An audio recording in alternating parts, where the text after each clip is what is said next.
Hare Krishna. So this is our tape on modeling. Modeling is a very powerful learning technique. I'm going to be using regular modeling clay. This is a modeling clay that we get here in Chile. It comes in little triangles.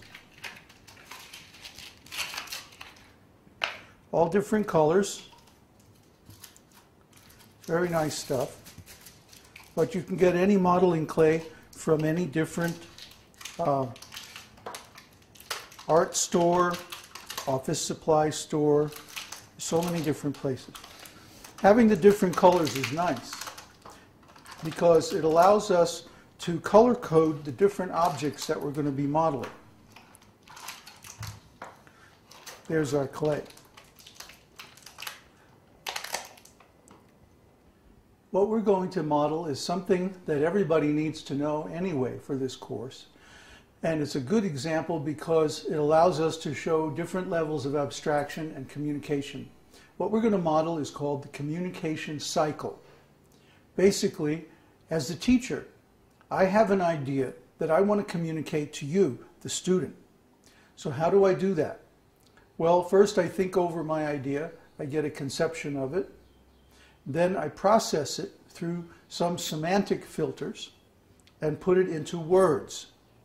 Then I speak the words, the sound goes through the air, and it hits your ear, the student's ear. From that point, the student also does some semantic processing to decode the language into concepts. And hopefully, if the communication is successful, the student will have the same idea as the teacher. How do we know? Because the student then makes a query back to the teacher, and if the teacher can understand that the student has understood the idea properly, he'll give an acknowledgement.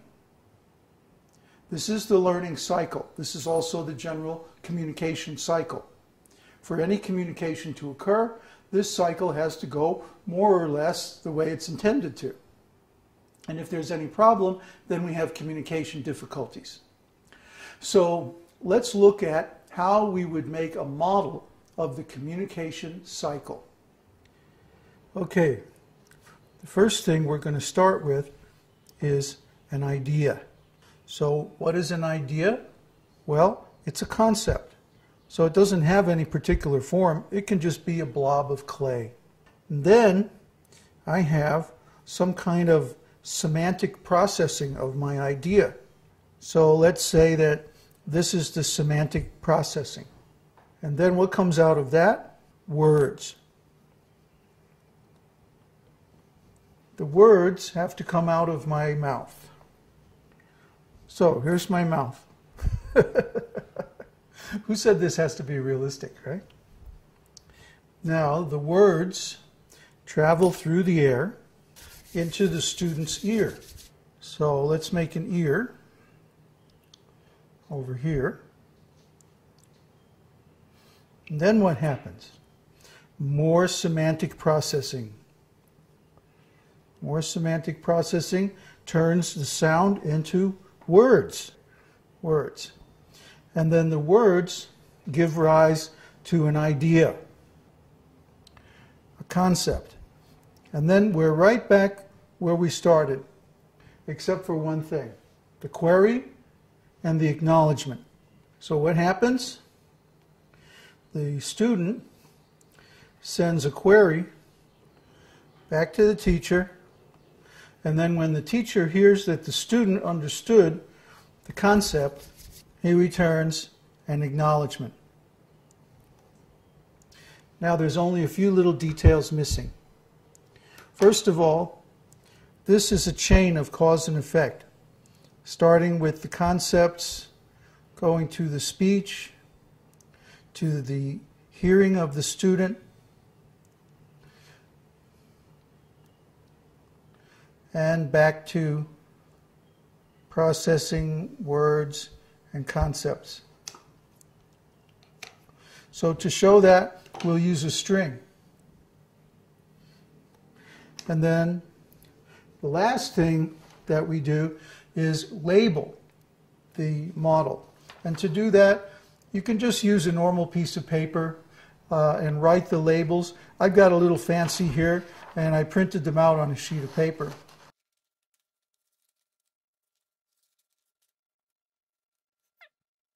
This is the teacher.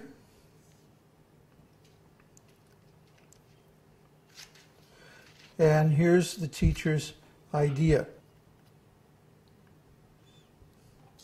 The next thing that happens is the semantic processing.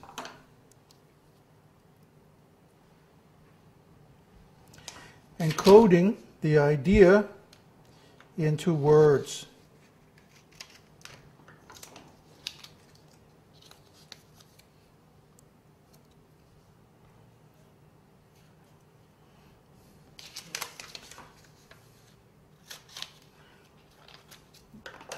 The words become speech.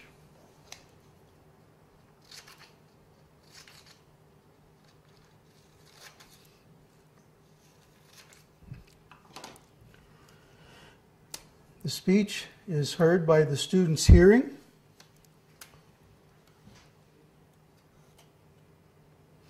And again, we have some semantic processing by the student. Those become words, and those words are decoded into a concept. Then finally, to see whether the student actually got the concept, the student makes a query to the teacher, and the teacher gives back an acknowledgement that, yes, you got the idea. So basically, that's how it works.